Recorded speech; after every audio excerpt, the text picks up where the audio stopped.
número 56, abra sua Bíblia, por favor. Quem quer mais de Deus, diga amém. A fonte é inesgotável, sabia? Vou repetir porque ninguém ouviu. A fonte é inesgotável, sabia? Aleluia. Quantos encontraram podem dizer amém? Tem misericórdia de mim, ó Deus, porque o inimigo procura devorar-me, me oprime e peleja contra mim todo dia. Os que me andam espiando procuram devorar-me todo o dia, pois são muitos os que pelejam contra mim, ó Altíssimo. No dia em que eu temer, hei de confiar em Ti. Em Deus louvarei a Sua palavra. Em Deus pus a minha confiança e não temerei. O que me pode fazer o homem? Todos os dias torcem as minhas palavras. Todos os seus pensamentos são contra mim para o mal. Ajuntam-se, escondem-se, espiam os meus passos como aguardando a minha morte. Porventura escaparão eles por meio da sua iniquidade? Ó Deus, derriba os povos na tua ira. Tu contastes as minhas vagueações, em algumas versões os meus pensamentos. As minhas lágrimas foram postas no teu odre. Não estão elas no teu livro? Quando eu a te clamar, então retrocederão os meus inimigos. Isso sei eu, porque Deus está comigo. Em Deus louvarei a sua palavra. No Senhor louvarei a sua palavra. Em Deus tenho posto a minha confiança, não temerei o que me possa fazer o homem. Os teus votos estão sobre mim, ó Deus, eu te renderei ações de graças, pois tu livraste a minha alma da morte, como também os meus pés de tropeçarem, para que eu ande diante de ti na terra dos viventes. Quantos podem dizer amém? Coloca assim a mão no peito, por favor, e diz comigo: Senhor Deus, fala comigo, e eu te darei a honra e a glória. Amém. Dá um toque no irmão do seu lado e diz para ele assim: você vai sair dessa. Eu não sei qual é o seu sufoco, a sua angústia, a sua luta, mas o salmista conclui o salmo dizendo: eu vou andar na terra dos vivos. Eu gostaria de falar, eu já falei desse salmo aqui um tempo atrás, e esta manhã, quando me assentei para dar uma lida a fim de compartilhar convosco a palavra do Senhor nesta noite, este salmo me saltou ao coração novamente. E eu quero compartilhar com você sobre como vencer no dia da angústia. Como vencer no dia da angústia? Todos nós temos dias adversos, sim ou não? Todos nós temos dias sombrios, eu chamo de dias nublados. Todos nós temos momentos ruins. E o fato de sermos crentes e servirmos a Deus com fé e fervor não nos poupa destes dias. O Senhor Jesus já previa isto, ou já prevera em João 16:33, quando ele diz: no mundo tereis aflições. Algumas provações que nos vêm ou nos sobrevêm parece que estão acima da nossa capacidade de lidar com elas. Eu estava vindo uma certa feita de uma viagem, me parece que de Jequié, e 4 jovens da nossa igreja, que na época estavam em seminário, começaram a discutir teologia no carro. E é legal ser seminarista, porque o seminarista gosta de discutir assuntos bíblicos. E eles começaram a discutir sobre se Deus prova o crente além das forças ou não, se crente desespera ou não. E aí um brada de lá, crente não desespera porque a nossa esperança é Cristo. O outro vai lá e diz assim, não, Deus não prova além das forças porque Deus conhece nossa limitação e Deus não é injusto para provar além das forças. E eles discutiram esse negócio de Jequié até chegar perto de Feira de Santana, já tínhamos passado de Santo Estevão. E eu curtindo a discussão deles sem dizer nada, e de repente algum deles percebeu que eu não tinha dito nada por 200 quilômetros e disse assim, pastor Josué não falou nada, fala alguma coisa, o que é que o senhor acha? Eu disse para eles, eu acho que Deus prova além das forças, e acho que crente às vezes perde a esperança também. Foi um choque porque a nossa fé religiosa e a nossa espiritualidade não admite essas coisas. Mas o apóstolo Paulo diz em 2 Coríntios, capítulo 1, versículo 8, assim, não admireis, irmãos, a provação que nos veio na Ásia, porque fomos provados além das nossas forças, de maneira que até da vida desesperamos. Quem foi que escreveu isso? Paulo. Quem é Paulo? Aquele que foi ao terceiro céu. Aquele que mandava lenço e o enfermo era curado, que mandava avental e o doente sarava, aquele camarada de quem os demônios dizem, eu sei quem é Paulo. Então estamos falando de um homem que é um baluarte da fé, um apóstolo da fé, o apóstolo aos gentios, um homem que viveu uma experiência extraordinária com Deus. Então nós temos dias adversos, nós temos dificuldades, mas nós temos Deus do nosso lado. Nós temos Deus do nosso lado. Diz aí para o seu vizinho, nós temos Deus do nosso lado. O Salmo 56 nos revela um pouco mais de Davi. O homem segundo o coração de Deus nos revela na sua trajetória que existem na vida momentos bons e momentos ruins, e Davi treinou ou foi treinado para lidar com os momentos de festas, com os momentos de euforia e com os momentos de fracasso. No primeiro livro de Samuel, capítulo 16, quando o Senhor ordena que o profeta unja Davi como rei para Israel, a Bíblia diz no versículo 13 que desde o momento que Davi foi ungido para ser rei sobre Israel, que o Espírito do Senhor se apoderou dele e não o deixou mais. Diga comigo, Davi era um homem cheio do Espírito Santo. O Espírito do Senhor se apoderou dele e não o deixou mais. Só que, já falei aqui, que a unção não é a garantia de que você não terá inimigos. Muito pelo contrário, antes de ser ungido, Davi brigava com um urso aqui, com um leão ali.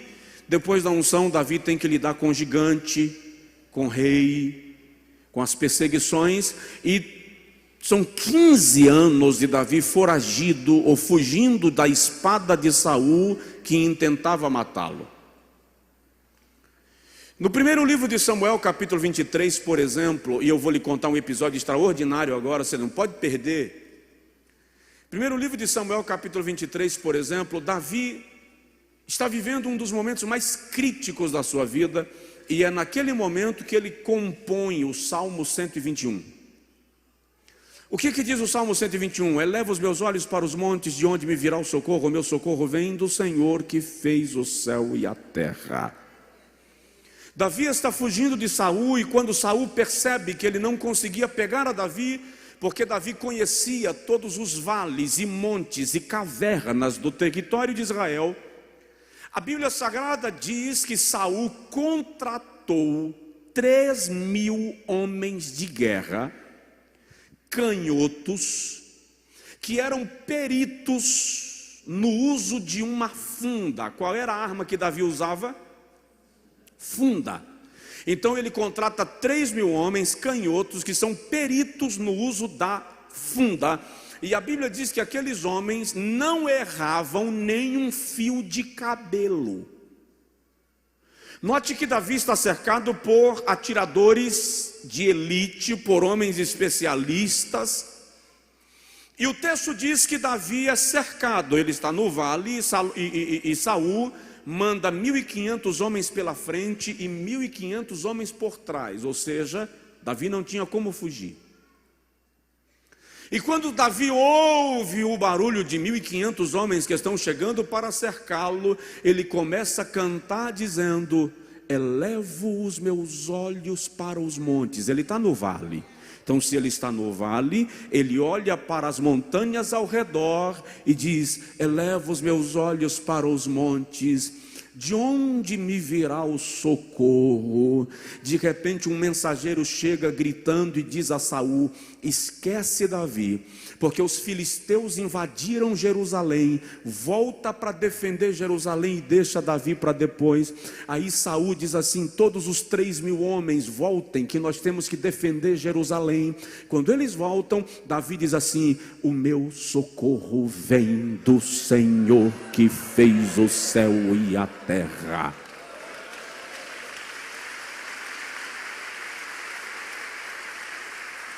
São momentos críticos da vida. O Salmo 56, o fundo histórico, o pano de fundo para a composição do Salmo 56, é o primeiro livro de Samuel, capítulo 21. Davi já tem, vou lhe explicar o que é que está em 1 Samuel 21. Davi já tem 12, 13 anos fugindo de Saul. Só que o nível de perseguição ficou tão cruel que Davi não sabia o que aconteceria com ele, e ele pegou seu pai e sua mãe, tirou do território de Israel e levou para um território inimigo, e disse àquele rei: deixa o meu pai e a minha mãe ficarem aqui, até que eu saiba o que Deus vai fazer da minha vida. E Davi vai para outro território. Ele vai para a cidade de Gate. Você já ouviu falar nessa cidade, Gate? Eu vou lhe lembrar. Gate é a cidade onde nasceu e cresceu Golias. Golias era um famoso guerreiro de Gate. Golias é o herói de Gate. Acontece que Davi matou Golias um dia desses. Tem pouco tempo que Davi matou Golias. A espada que Davi está usando, é só ler 1 Samuel 21, 8 e 9. A espada que Davi está usando é a espada de Golias. Porque ele diz assim: me dá a espada de Golias, porque não há nenhuma tão boa quanto esta. E a lei da guerra dizia que a arma de um inimigo vencido pertencia a quem o derrotasse. Então Davi tinha direito de tomar aquela arma para si. Só que a coisa em Israel está tão pesada para ele, que é melhor se esconder na cidade de Golias do que ficar em Israel. Analise a complexidade que Davi está vivendo. Melhor ficar na casa do inimigo do que ficar na casa onde você mora. E quando Davi chega diante do rei Aquis, ou Aquis, a Bíblia diz que os homens do rei de Gate reconheceram a Davi e disseram ao rei: esse não é Davi que matou Golias? Aí o rei diz assim: parece ser. Quando Davi percebe que ele vai morrer, o texto diz que ele se finge de louco, se finge de doido. E como doido ele começa a babar. A expressão literal, se o escritor do primeiro livro de Samuel fosse baiano, ele ia escrever assim: Davi começou a escarrar. Tá? Porque Davi está soltando secreção. E ele começa a passar as unhas nas portas do palácio do rei. Doido, varreu. E o rei diz assim: pode até ser Davi, mas está doido. Vocês acham que eu tenho pouco doido em Aques, ou em Gate, e me trazem mais um? Larga esse maluco para lá, que ele não oferece perigo a ninguém. É nesse momento que Davi compõe o Salmo 56. No momento que ele tem que fugir da sua casa, para ir se esconder na casa de um inimigo, e na casa do inimigo ele tem que se fingir de louco para não ser morto pelo seu adversário. Aí ele diz: tem misericórdia de mim, ó Deus, porque o inimigo procura ferir-me. Este é o dia da angústia na vida de Davi. Sabe, irmãos, nem sempre o dia da angústia é um dia de 24 horas. Às vezes o dia da angústia é uma fase, é uma época, é um tempo. E às vezes ele é mais longo do que você esperava que ele seja. O dia da angústia nos torna vulneráveis, enfraquecidos. Muitas pessoas no dia da angústia destroem suas famílias. Muitas pessoas no dia da angústia pedem demissão sem necessidade. Muitas pessoas no dia da angústia afligem a sua própria vida. O dia da angústia é descrito por Salomão em Provérbios 24:7, e ele diz assim: se te enfraqueceres no dia da angústia, a tua força será pequena. O dia da angústia não é o dia de agir, é o dia de se esconder, é o dia de se recolher. Porque no dia da angústia você age pelo impulso, você age pela emoção, você age baseado no momento e termina por tomar atitudes definitivas diante de circunstâncias temporárias. Dá uma olhada no vizinho e diz para ele: cuidado com o dia da angústia. O dia da angústia é o dia de parar. Porque mesmo na angústia, Deus espera de nós atitudes equilibradas. Embora, eu gosto disso. Quando eu escrevi isso hoje pela manhã, que eu coloquei assim: no dia da angústia, Deus espera de nós atitudes equilibradas. Eu senti o Espírito Santo dizendo para mim assim: mas eu compreendo as vossas descompensações. Apesar de Deus esperar de mim atitudes equilibradas, Ele entende quando eu ajo descompensadamente. Mas é muito perigoso não parar para equilibrar a balança antes de se mover. E o Salmo 56 retrata uma realidade que todos nós vivemos, já vivenciamos, ou haveremos de vivenciar: o dia da angústia. Mas aí o salmista vem para a Bíblia comigo, começa nos ensinando algumas coisas, e eu vou rapidamente destacar alguns aprendizados desse salmo. Eu disse para os irmãos outro dia, eu estou apaixonado pelos salmos. Pensei até em fazer uma série de mensagens toda terça-feira, pregar um salmo diferente.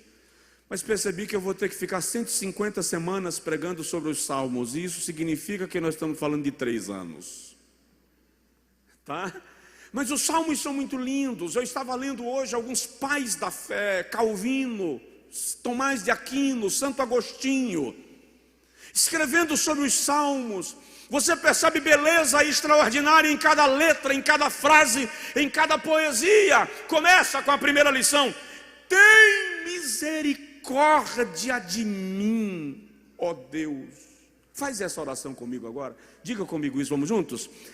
Tem misericórdia de mim, ó Deus. Mais uma vez: tem misericórdia de mim, ó Deus. O que é misericórdia? Outro dia eu preguei aqui sobre graça. Misericórdia no Antigo Testamento é chesed, compaixão, complacência. É o ato de poupar alguém de um castigo que o tal merecia ou deveria receber. Agora veja o que a Bíblia diz da misericórdia de Deus no Antigo Testamento. Lamentações capítulo 3, versículo 21, diz assim: as misericórdias do Senhor são a causa de não sermos consumidos, porque as suas misericórdias não têm fim.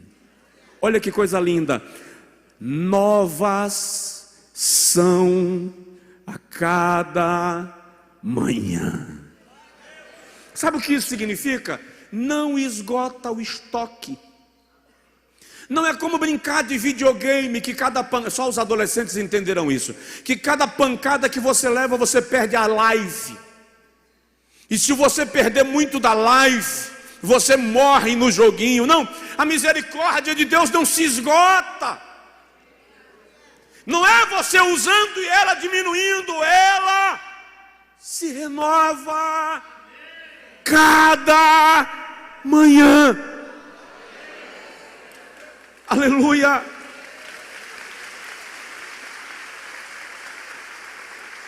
É por isso que no dia que o profeta vem na casa de Davi e diz assim: o Senhor mandou que você escolhesse dentre três coisas uma.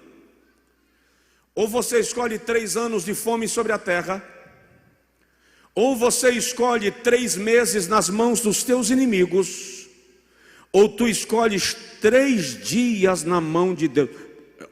Faz a conta. 3 dias com Deus te dando uns amassos é igual a 3 anos de fome. Aí Davi diz assim: eu prefiro cair na mão de Deus. Por quê? Porque Ele terá misericórdia de mim.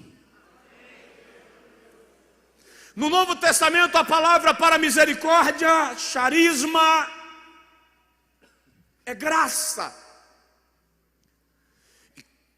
Misericórdia é o ato de poupar alguém de um castigo. Graça é o ato pelo qual um justo aceita ser castigado em lugar do culpado.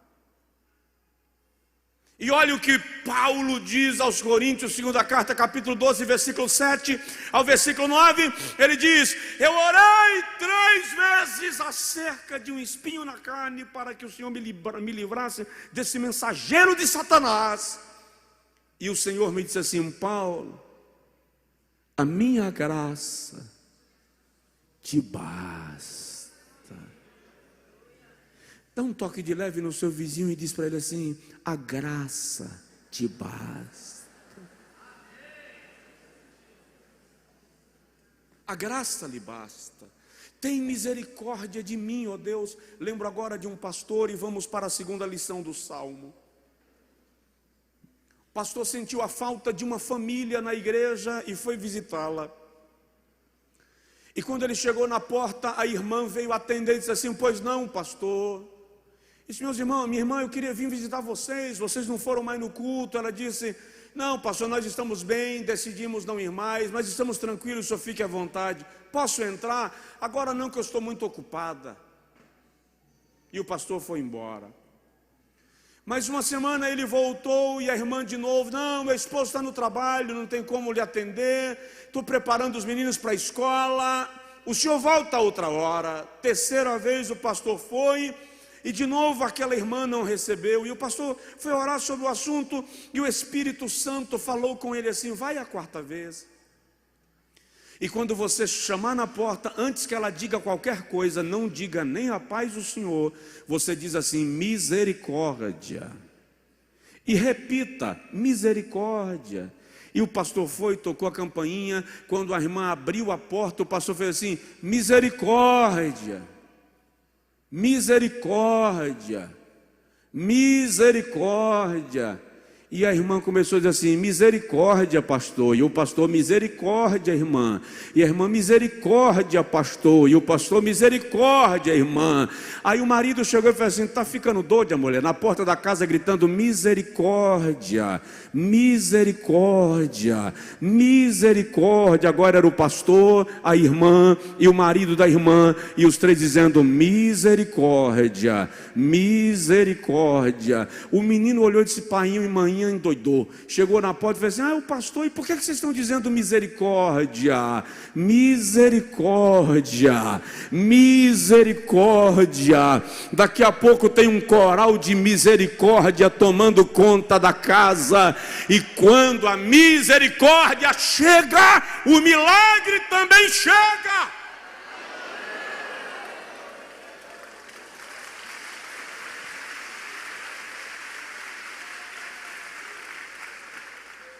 Vamos lá, olha o que Davi diz ainda no versículo 1: porque o homem mau, o inimigo, procura me devorar, me tragar, me exterminar.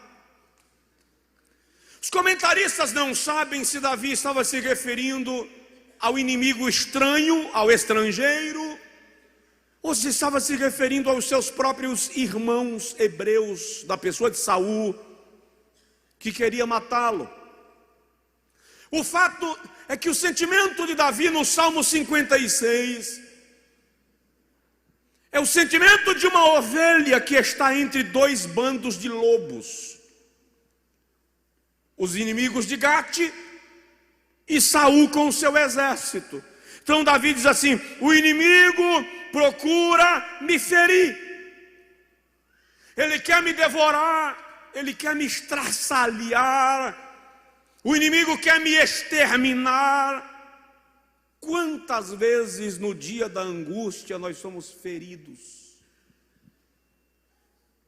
Feridos pela traição, não vou tomar tempo devido ao horário, feridos pela traição, feridos pela frustração. Quantas vezes somos feridos por um conformismo, ou feridos por uma luta tão grande que nos trava, nos bloqueia.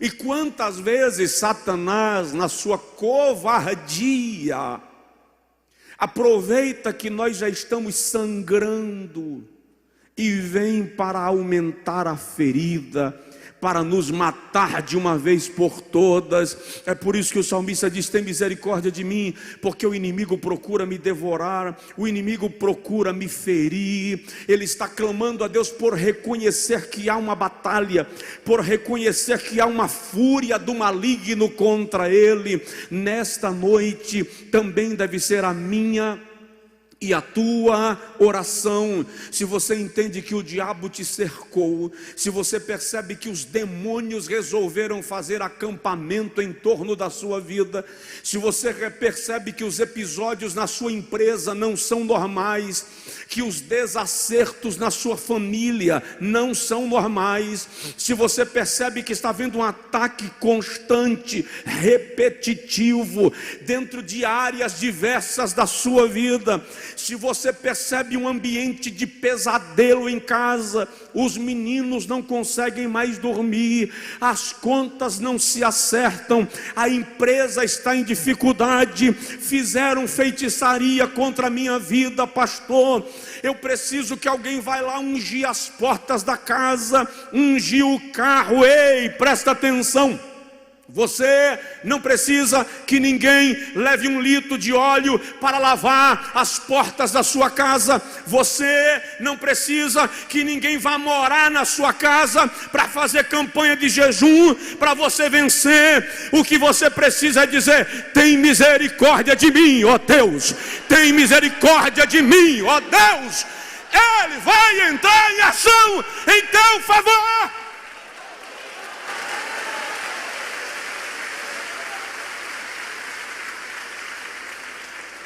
Sacode o vizinho e diz para ele: você vai vencer. Use a autoridade que Deus lhe deu. Não adianta trazer alguém para fazer o trabalho se você não estiver disposto a ser o instrumento que Deus vai usar para mudar o teu ambiente. As pessoas que Deus levantar por nós são reforços, são instrumentos que vão nos dar sustentação. Mas você precisa se posicionar como Davi. Tem misericórdia de mim. Vamos aprender a terceira lição do Salmo. O salmista diz assim, capítulo 56, tem misericórdia de mim, porque o inimigo procura me devorar, me oprime e peleja contra mim todo o dia. Se fôssemos versículo por versículo, a gente não pararia por tão cedo. O inimigo está me oprimindo todo o dia. Todo o dia. Ele não está dizendo que o inimigo o persegue todos os dias. Presta atenção. Observe que há dias que Satanás lhe dá folga, que a luta ameniza. Mas no dia da angústia, todo o dia é pesado. No dia da angústia não há alívio. No dia da angústia não há trégua. O salmista declara, ele procura me destruir todo o dia. De que maneira? Olha o que ele diz no versículo de número 2. Andam me espreitando todo dia. Os inimigos de Davi estavam parados nas esquinas, amoitados, esperando uma chance para atingi-lo, esperando uma oportunidade para destruí-lo. Olha o que ele diz no versículo de número 5. Distorcem as minhas palavras. O que é distorcem aqui? Dizem que eu disse o que eu não disse. Eu falo uma coisa, repetem outra.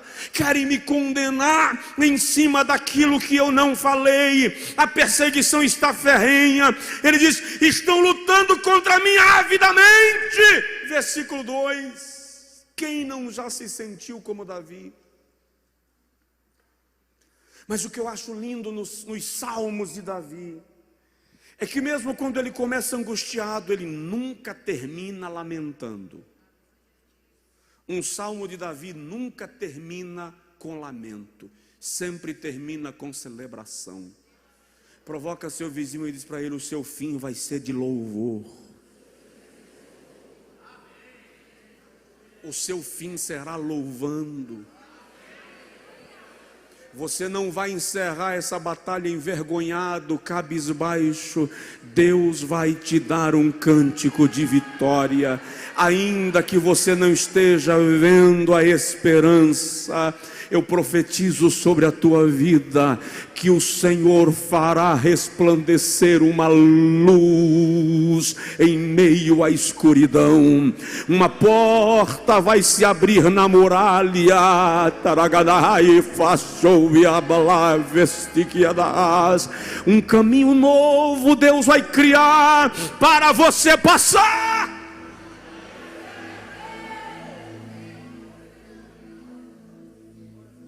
Aleluia. Não perca a esperança.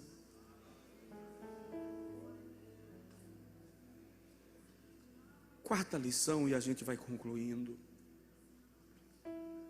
Apesar de todo esse cenário de angústia, Davi tem fé no cuidado de Deus.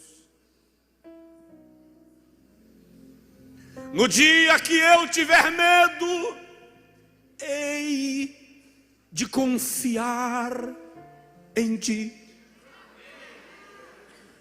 Sabe o que eu gosto nos heróis da fé, nos personagens da Bíblia? Eles não fingem espiritualidade como a gente. Davi não nega o medo. A gente nega o medo. Não posso me mostrar fraco para as pessoas, eu tenho que mostrar que eu estou com coragem, ainda que as pernas estejam dançando dentro da calça. Davi não nega o medo, ele diz, no dia que eu tiver medo, ou seja, Senhor, eu estou com medo, mas ainda assim eu estou confiando em ti. Olha que coisa linda, Jó capítulo 13, versículo 15. Olha que paixão. Lá naquele texto, Elifaz, o amigo mais velho de Jó, chega para Jó apavorado e diz assim: tive um sonho.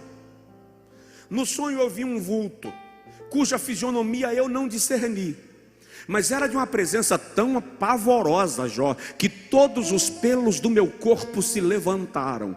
Quando Elifaz termina de contar esse sonho para Jó, a Bíblia diz que Jó sentiu o arrepio da morte.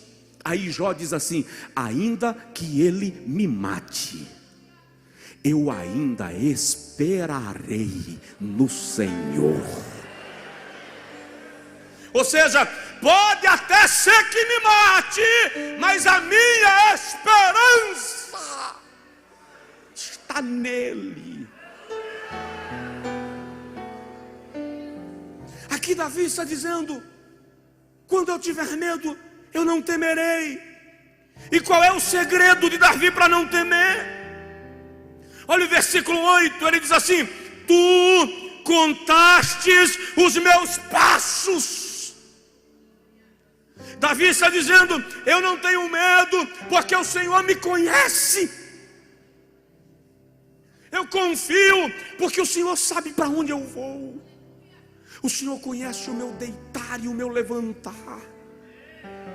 O Senhor conhece o meu dormir e o meu acordar. Então eu confio em ti. Tu sabes onde eu piso, tu sabes onde eu vou.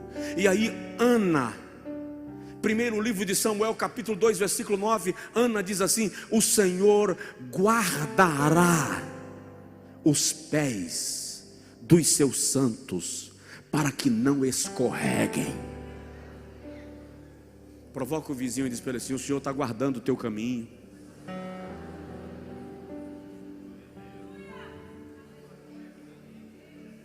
Você está caminhando, você nem viu. Ei, você nem viu. Você caminhando, e na esquina um diabo estava parado com ordem para matar você. Mas Deus viu seus passos. Aí antes de você chegar, um príncipe do exército de Deus chegou lá perto do cão que estava esperando para matar vocês, assim: epa, o Senhor dos exércitos a quem eu sirvo mandou lhe dizer que você caia fora daqui, porque quem vai passar aqui está listado o seu nome no livro da vida.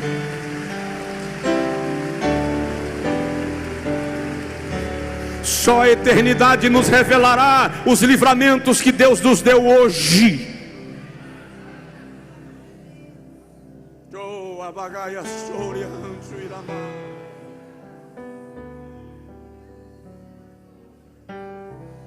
Lembro de um pastor norte-americano, um renomado pastor. E ele disse que um dia Satanás apareceu para ele e disse assim: eu vou acabar com você. E depois que eu acabar com você, eu vou matar você. E o diabo disse para ele na visão: eu tenho muito poder, eu posso acabar com você. E aquele pastor entrou em desespero, cancelou agendas, não queria mais viajar. E um dia, numa noite de oração, ele disse: o Senhor apareceu a ele e disse assim: Jimmy, o diabo não mentiu para você quando lhe disse que ele tem muito poder. O que ele não lhe disse, e você esqueceu, é que ele tem muito poder, mas só eu tenho todo o poder.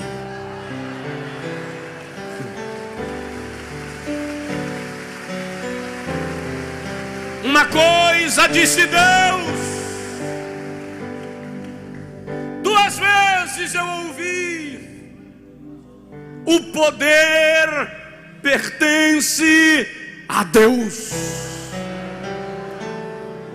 Quando eu tiver medo, hei de confiar em ti, porque tu contastes os meus passos. Quando eu tiver medo, eu hei de confiar em ti, versículo 8, porque as minhas lágrimas estão sendo recolhidas no teu odre. Sabia que o seu choro não é em vão? Sabia que a lágrima que você pensa que foi sugada pela fronha do travesseiro, na verdade foi recolhida no odre de Deus e levada? Não dá tempo eu falar disso com mais detalhes, mas o Senhor está recolhendo as tuas lágrimas. E presta atenção, quando o odre encher, Apocalipse 5, quando o odre encher, o Senhor do seu santo trono autoriza um dos anciãos pegar o odre que encheu. E para que serve, pastor? O ancião pega a taça e chega com o teu odre no altar de Deus e faz isso aqui, ó. É só ler Apocalipse 5 que diz que quando é derramada a taça, a fumaça sobe. E aquela fumaça, se você voltar para o Antigo Testamento, é a fumaça do sacrifício que chega às narinas de Deus. E quando ele sente o cheiro da fumaça do incenso, que são as orações dos santos, o trono de Deus começa a se mover, e há trovões e relâmpagos. As minhas lágrimas estão no teu odre. Eu profetizo sobre a sua vida que as suas lágrimas vão mover o braço de Deus.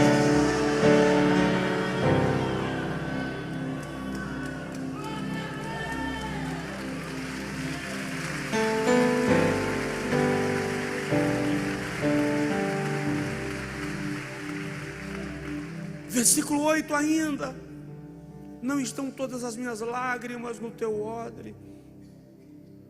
Não estão elas no teu livro?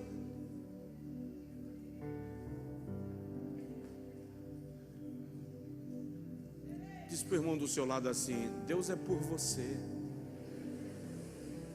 Vamos terminar. Diga comigo assim: já que Deus é por mim, eu vou andar em vitória.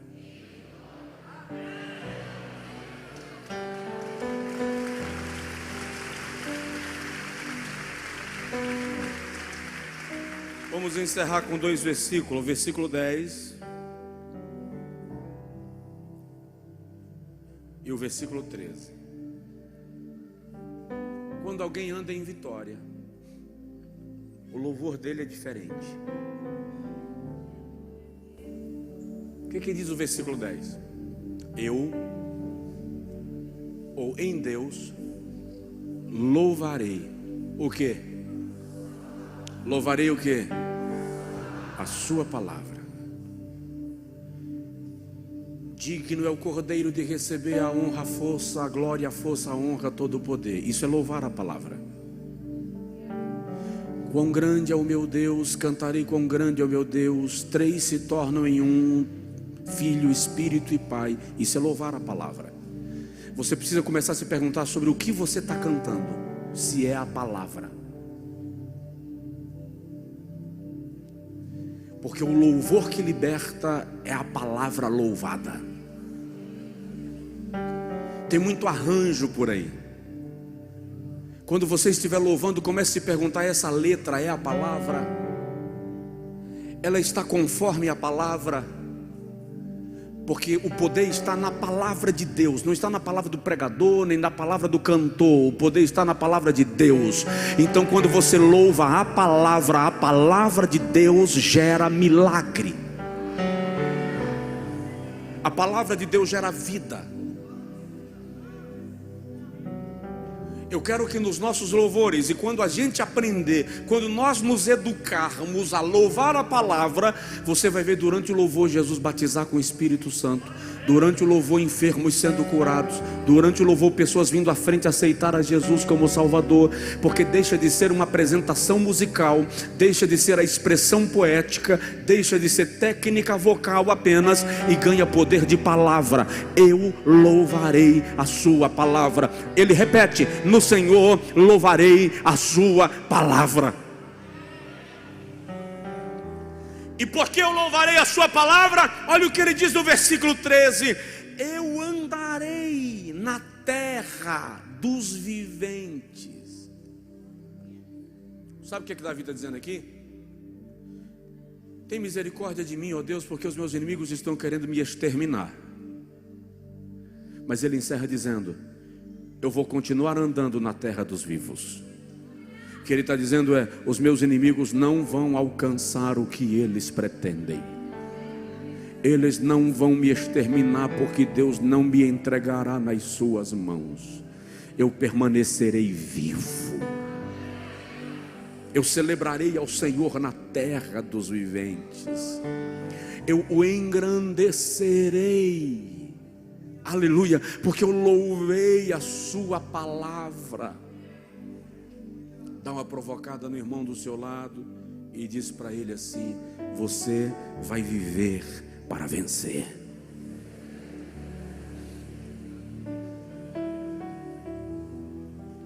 Vou citar só mais um versículo que diz assim: em todas estas coisas somos o quê? Mais que vencedores. Só que eu queria saber o que significa ser mais que vencedor.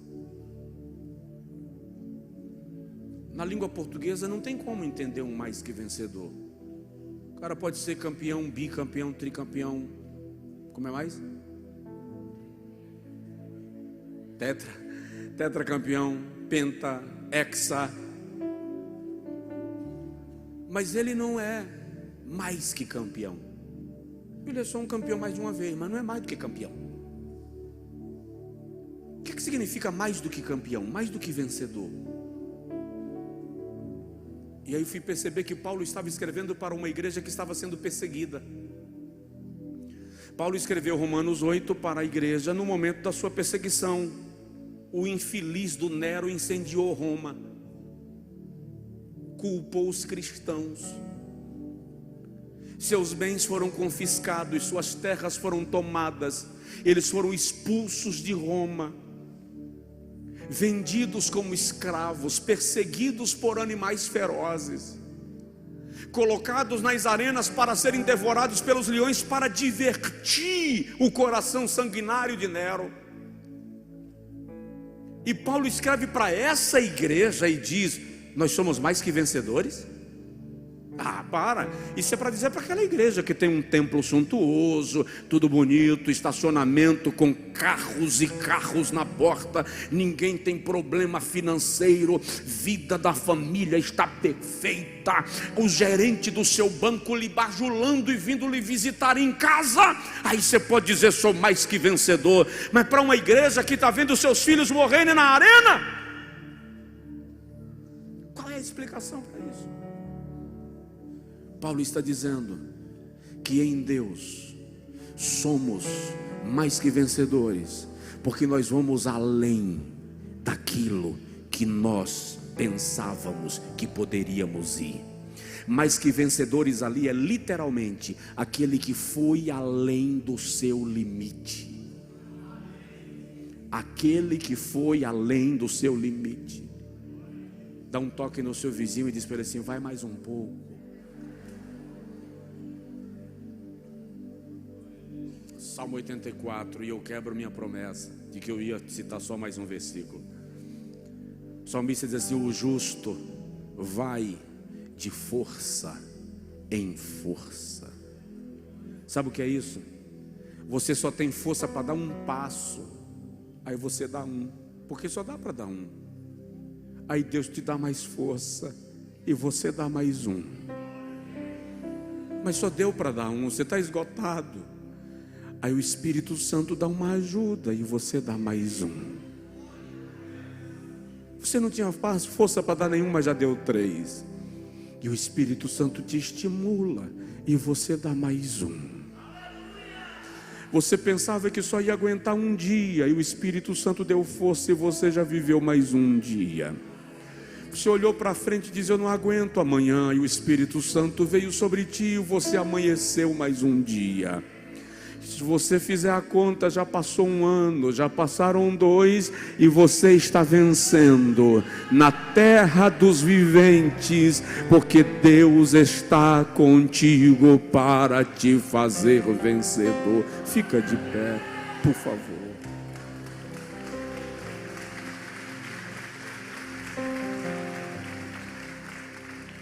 Quero orar contigo.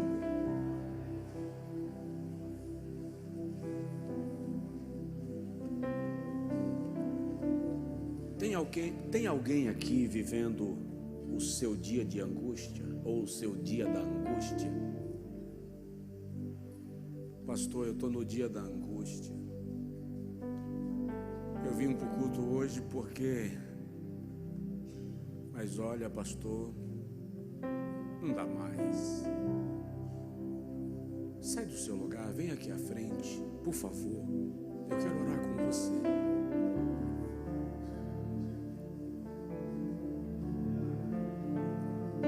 Pastor Josué, se eu soubesse o que aconteceu lá em casa, lá na empresa, dentro de mim um turbilhão.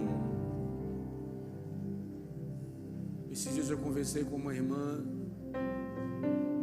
e eu falei com ela: você está como uma cana agitada pelo vento, o espírito agitado, a mente agitada.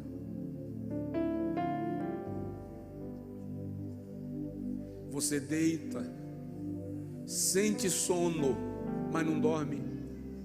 Parece que está ligado na tomada. Está elétrico.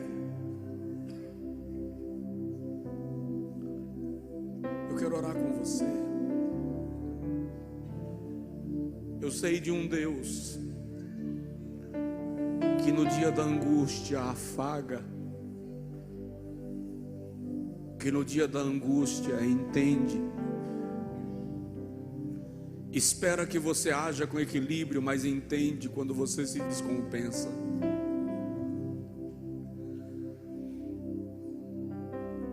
Pai, a tua palavra diz que o Senhor se lembra que nós somos pó.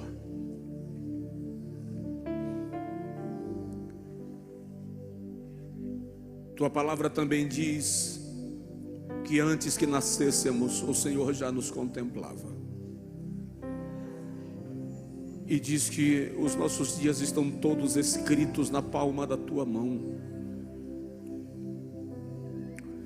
Senhor, essas pessoas vieram para a tua casa esta noite.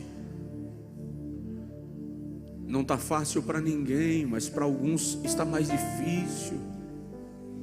Parece que a pressão é maior, o grito de alma, e a tua palavra diz que o Senhor ouve o grito do aflito. Tem pessoas aqui, Senhor, que não abrem a boca para dizer nada, mas a sua alma está dando gritos estridentes, e tu és o Senhor que ouve grito de alma. Tu ouves gritos de alma. Vem pelo teu Espírito agora, Senhor. Paira sobre essas pessoas por tua bondade. Eu quero, Deus, eu preciso, Deus, que elas voltem para casa hoje com o coração aliviado, com a mente apaziguada. Eu preciso, Senhor, que elas voltem para casa hoje com esperança renovada,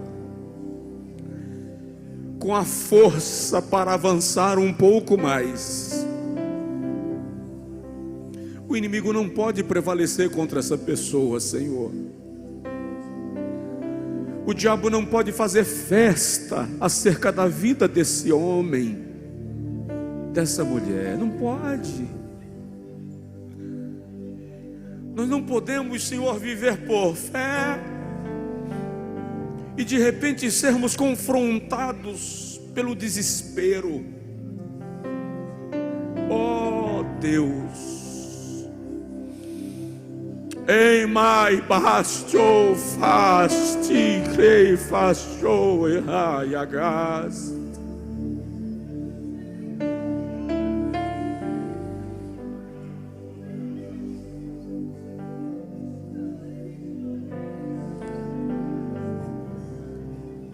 Em masurianjo anagaia vosto iriada gaia manto e angeri abasteis ticliar.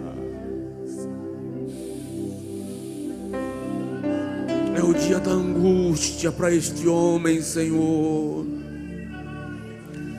É o dia da angústia para esta mulher, Senhor. Mas eu peço agora que o Espírito Santo abrace a alma. Abraça a alma. Abraça a alma.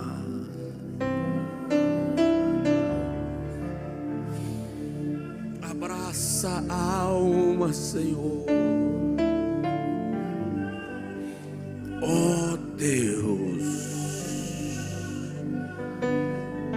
oh Deus, entra com providência, entra com providência, Senhor. Seja na vida do filho, seja na vida do cônjuge, seja na saúde, seja nos conflitos de alma. Quantos medos, Senhor, quantos temores, quantas incertezas. Ah, Senhor, eu percebo corações tomados de pavor, de ansiedade angustiada. Mas o Espírito de Deus agora começa a ministrar e liberar nos corações a paz. A paz. A paz. A paz que excede todo entendimento está sendo liberada agora. Eu sinto que o Senhor está liberando paz. Os pastores podem orar e ministrar paz. Ministra em paz. Ministra em paz. A igreja ora e clama por paz. Paz interior. A paz que dá certeza. A paz que gera esperança. A paz que define. A paz que gera equilíbrio. Em nome de Jesus. Porque o teu servo em paz, a tua serva em paz, o inimigo não causará instabilidade, Senhor. Eu ministro tua paz e tua bênção, em nome de Jesus, em nome de Jesus. Faz com que o organismo produza, Senhor, as substâncias necessárias para que o corpo e a mente deste homem, desta mulher, reaja. Em nome de Jesus. Em nome de Jesus. Deus está curando agora. Deus está curando agora. Tem pessoas sendo curadas agora, fisicamente. Tem gente sendo curada agora. Aleluia. Você que está sendo curado agora, você vai sentir o local da enfermidade mexendo. Você vai ter a sensação que o órgão do seu corpo que está enfermo está se mexendo dentro de você agora, em nome de Jesus Cristo. Em nome de Jesus. Em nome de Jesus. Em nome de Jesus. Em nome de Jesus.